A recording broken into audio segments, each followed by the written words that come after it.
My wife's painting was worth millions. But it wasn't the art that shocked me. The appraiser's gloved hand stopped moving. I watched from across the table as she leaned closer to the canvas, her penlight tracing the edge where Claire's signature used to be. She had removed the painting from its frame 20 minutes earlier, and now she held it at an angle that caught the overhead gallery light. Her breath made no sound, but I saw her shoulders tighten. She set the penlight down with the care people reserve for loaded weapons. When she looked up at me, her face had gone pale in a way that had nothing to do with the fluorescents. "Mr. Hartley," she said, "I need to make a phone call."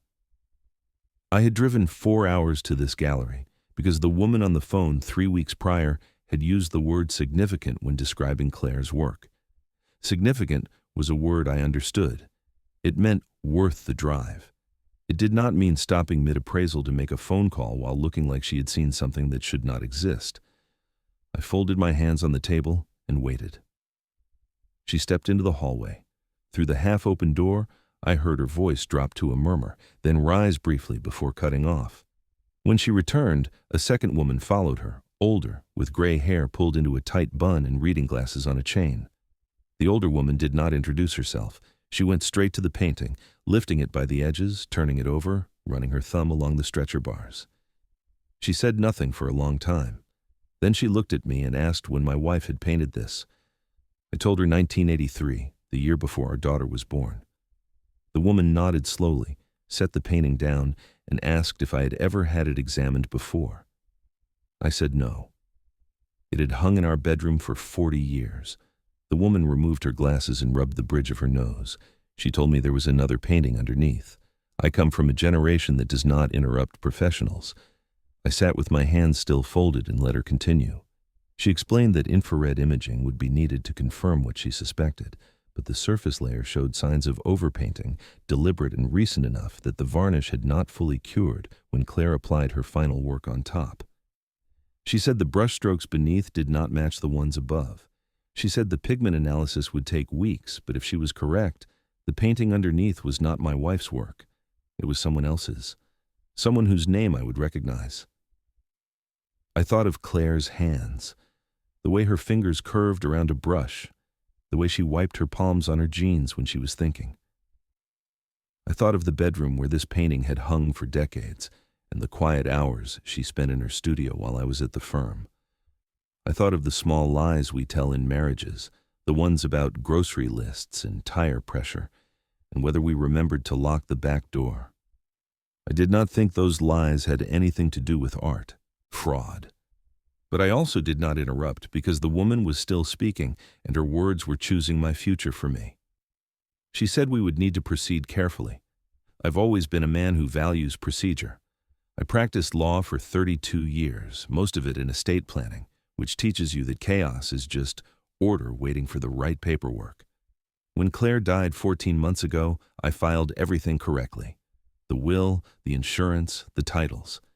I cleaned out her studio over a weekend, packing her brushes and paints into labeled boxes that now sit in the garage.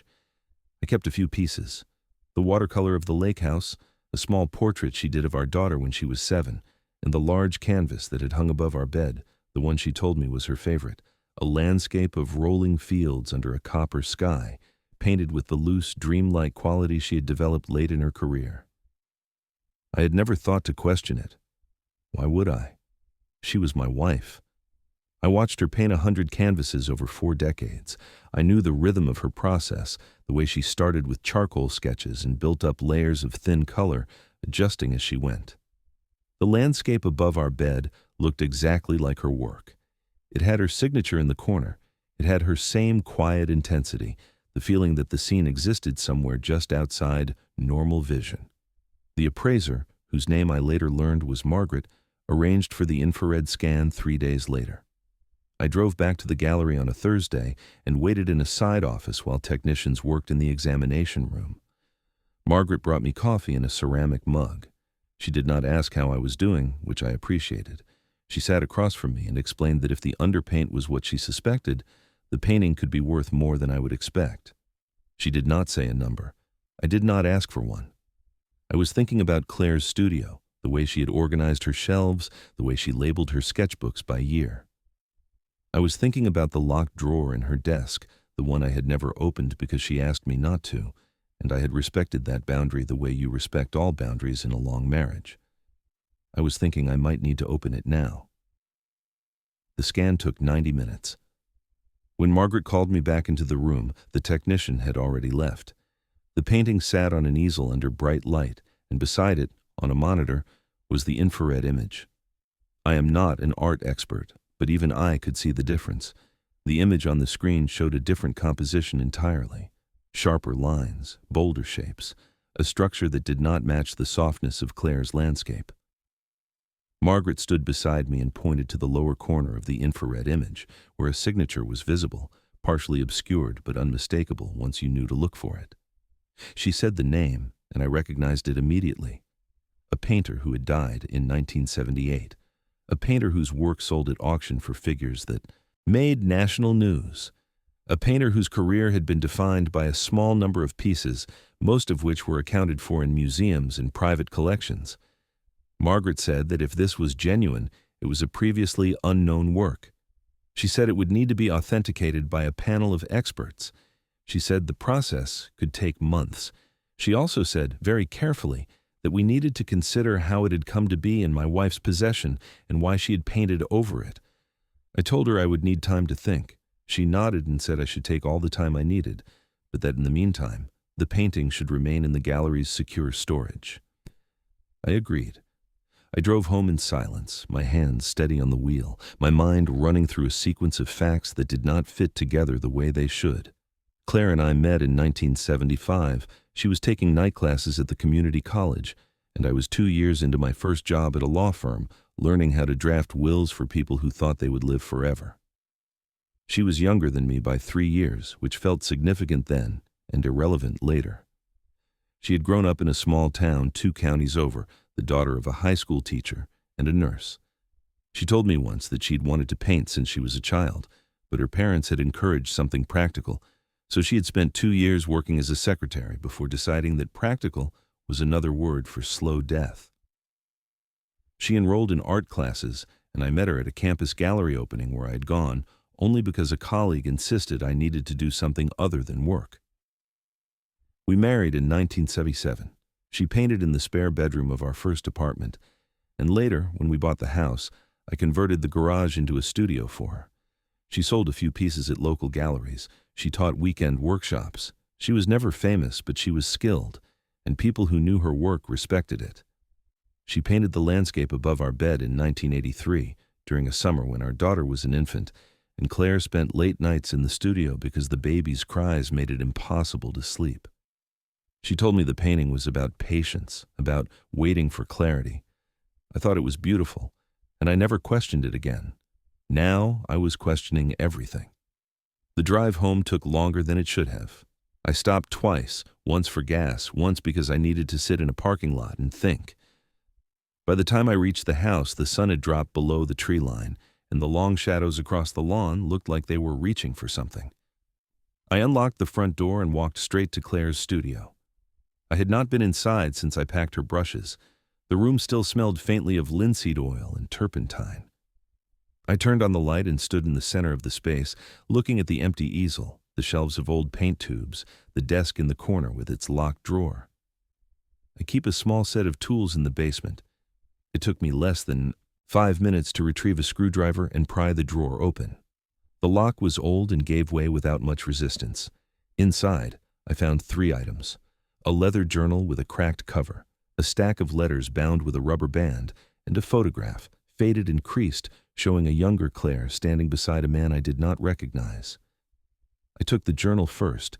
The handwriting was Claire's, small and precise, the way she wrote grocery lists. The first entry was dated 1976, a year before we married. She wrote about a painting class she had taken, about a teacher who told her she had talent but needed discipline. She wrote about a gallery in the city where she had gone to see an exhibition, and about meeting someone there, a man named Thomas who worked as a curator. The entries continued sporadically. Mentions of Thomas appeared throughout: lunches, gallery visits, a weekend trip to see a private collection. I read carefully, my pulse steady, looking for the moment when the story turned into something I needed to fear. It came in an entry dated April 1978. Claire wrote that Thomas had shown her something extraordinary, a painting that had been presumed lost. He had acquired it through a private dealer, no documentation, no provenance, just the work itself and a story about an estate sale in Europe. She wrote that it was the most beautiful thing she had ever seen. She wrote that Thomas had offered to let her study it, to learn from it, because he believed she had the skill to understand its techniques. She also wrote that he had asked her to keep it secret. The dealer had been questionable. The painting's history was unclear. If word got out, there could be scrutiny. Thomas wanted to establish provenance before going public. He needed time. The next entry was dated 6 months later. Thomas was dead. The news reports called it a heart attack, sudden and unexpected. Claire wrote that she had gone to his apartment after hearing the news, using a key he had given her. She found the painting still in his storage closet, wrapped in cloth, untouched. She wrote that she did not know what to do. She could not return it because she did not know where it had come from. She could not sell it because she had no documentation. She could not report it because doing so would implicate Thomas and destroy his reputation. So she took it. She brought it home, and she hid it the only way she knew how. I set the journal down and picked up the photograph. The man beside Claire was lean, dark-haired, with the kind of face that suggested intelligence and poor decisions in equal measure. Thomas. I did not recognize him, but I recognized the look in Claire's eyes in the photo. It was the same look she had when she talked about paintings she loved. Not romantic, not longing, just deep attention. I returned to the journal. The entries after Thomas's death were sparse. Claire wrote about her guilt, about her fear of being caught, about her decision to paint over the work, not to destroy it, but to preserve it, hidden in plain sight where no one would think to look. She wrote that she chose a scene that matched her own style, something that would hang in our home without suspicion. She wrote that someday, when enough time had passed, she might reveal it. But the years went by, and she never did. The last entry in the journal was dated 1995. She wrote that she had made peace with her decision. The painting was safe. It was hers now, in the only way that mattered. I closed the journal and sat in the quiet studio. Outside, a car passed, its headlights sweeping briefly across the window. I thought about the woman I had lived with for more than 40 years. I thought about the secrets we keep and the ones we carry and the difference between the two. I thought about Margaret's careful question. How had the painting come into Claire's possession, and why had she painted over it? I thought about the answer I would have to give, and the answer I wanted to give, and whether those were the same thing. I did not sleep that night. I sat at the kitchen table with the journal and the letters and the photograph spread out in front of me. The letters were from Thomas, written in a loose, confident hand. They talked about art and exhibitions and plans for the future. They were affectionate, but not intimate. They were the letters of a mentor or a close friend, but not a lover. I read them twice to be sure. Then I read them a third time, because I needed to understand who Thomas had been to Claire and what that meant for the story I was beginning to piece together. By morning, I had a plan. It was not a plan I liked, but it was the only one that preserved what needed to be preserved. I would tell Margaret the truth, not all of it, but enough. I would explain that the painting had been acquired by a friend of Claire's, a man who had died before establishing provenance. I would say that Claire had taken possession of it after his death, not knowing what else to do, and had hidden it out of fear and confusion. I would not mention the lack of documentation or the questionable dealer or the fact that Claire had kept it secret from me for decades. I would present it as a tragedy of circumstance, not a crime, and I would let the experts decide what happened next. I called Margaret that afternoon. She listened without interrupting. When I finished, she was quiet for a long moment. Then she said she appreciated my honesty and that the information would be helpful for the authentication process. She said the panel would need to review everything, including Claire's journal, if I was willing to share it. I said I was. She said it might take months.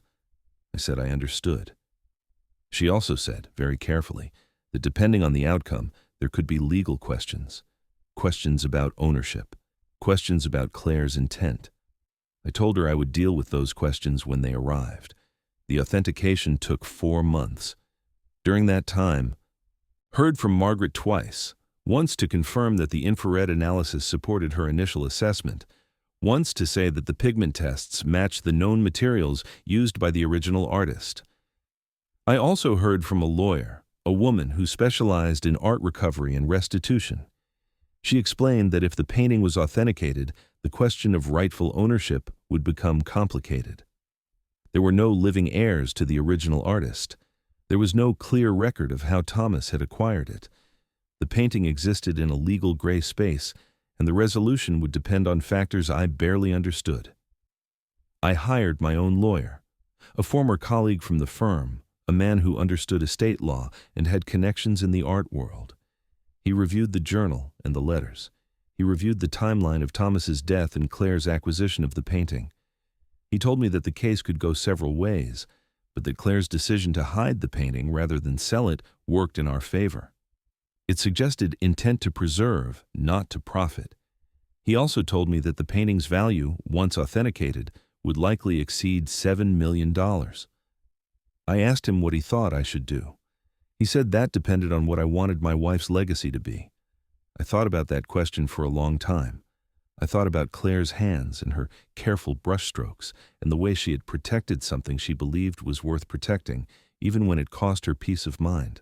I thought about the locked drawer and the secret she had carried, and the fact that she had never burdened me with it because she knew I would have insisted on doing the right thing, and the right thing would have meant losing the painting forever. In the end, I decided that her legacy was more important than the money. I instructed my lawyer to work with the authentication panel to establish the painting's provenance as clearly as possible. I agreed to donate the work to a museum where it could be studied and displayed, rather than sold to a private collector. I also agreed to allow Claire's journal to be included in the museum's archive so that her role in preserving the painting would be part of its history.